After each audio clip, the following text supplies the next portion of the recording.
Good afternoon, everyone. Thank you for coming back here on short notice. Today, I want to talk about something bigger than politics, than party, and bigger than any of us.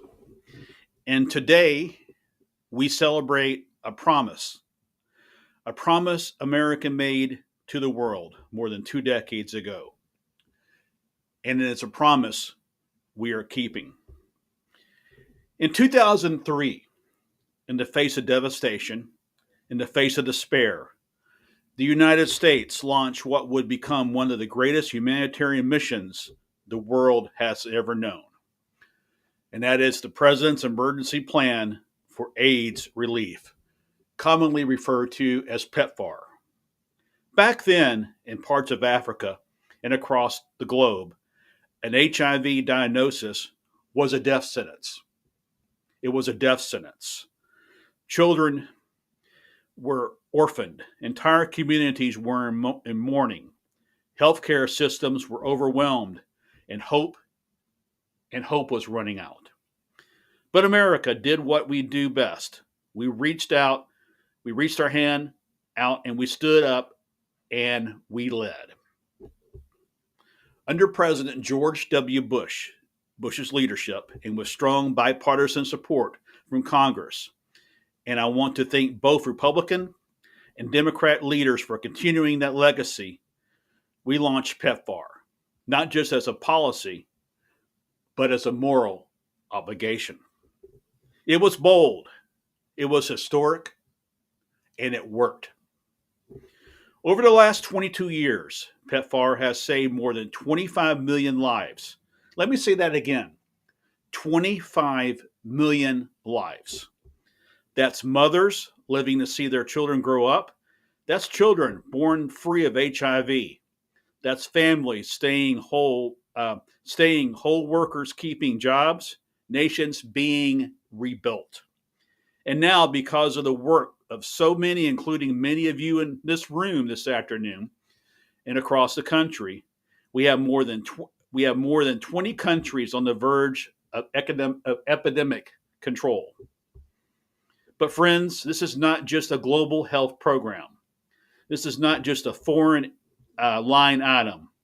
PEPFAR is a reflection of who we are as Americans. We don't run away from suffering. We don't ignore disease just because it isn't at our doorstep. We lead with compassion, with science, with service, and with strength. And today, with the continuation of funding for PEPFAR, we send a clear, unmistakable message. America is not walking away from its fight. Not now, not when progress is within reach, not when lives are on the line, not when the world is watching.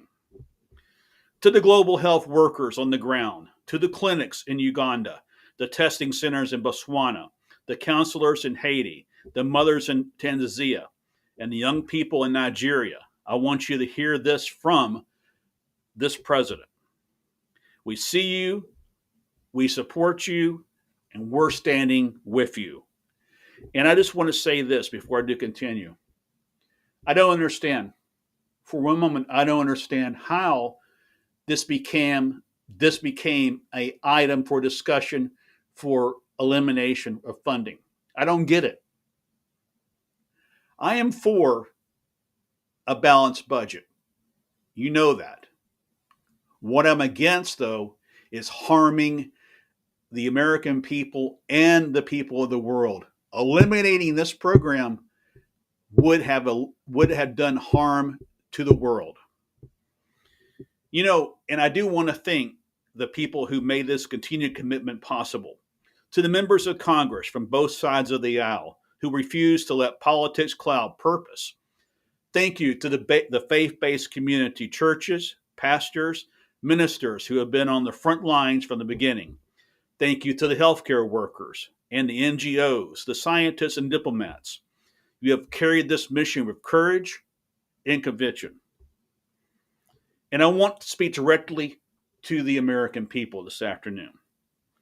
Some may ask, Why do we invest in this? Why now, when there are so many needs here at home? You know what? And the answer is simple. We do it because this is what global leadership looks like. We do it because pandemics know no borders, and we should know that after 2020, after COVID. And we do it because saving lives abroad strengthens our security, our economy, and our standing in the world. Let me be clear. Let me be clear. This program has been a blueprint for how to take on the public health crisis around the globe. It helped inform our response to Ebola, which happened in this very city of Dallas, Texas. It happened here. Um, it shaped how we fought COVID, and it will prepare us for the next health challenge, wherever it may be. And let me be even clearer. We're not just continuing PEPFAR, we are reinvigorating it. We are sharpening its focus. We are pushing for transparency, for results, for local leadership, and we're doing it with humility, but with the full strength of the United States government behind it. And I want you to know, as long as I hold this office, PEPFAR, PEPFAR will be funded. You know, this is personal to me. This is personal to me.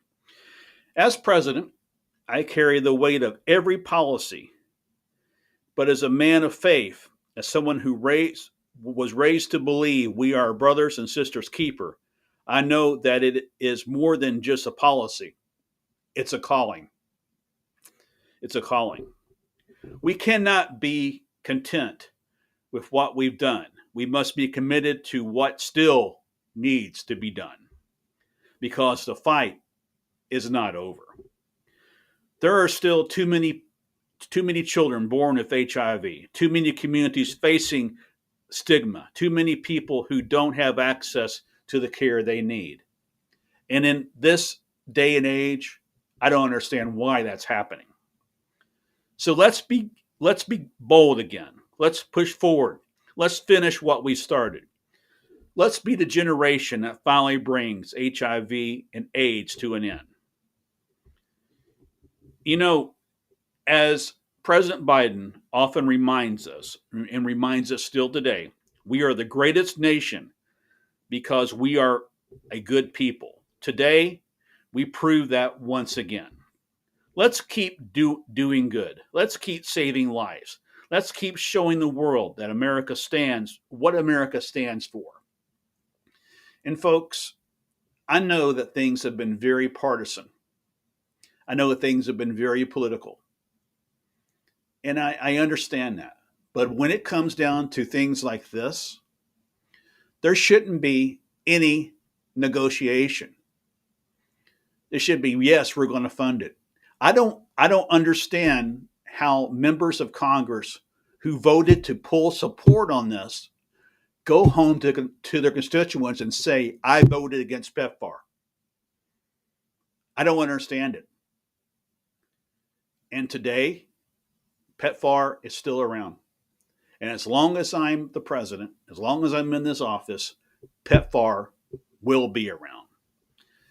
May God bless those who've lost. May God bless those who saved. And may God bless the United States of America. And may He protect our troops. Thank you all very much. Thank you, thank you, thank you.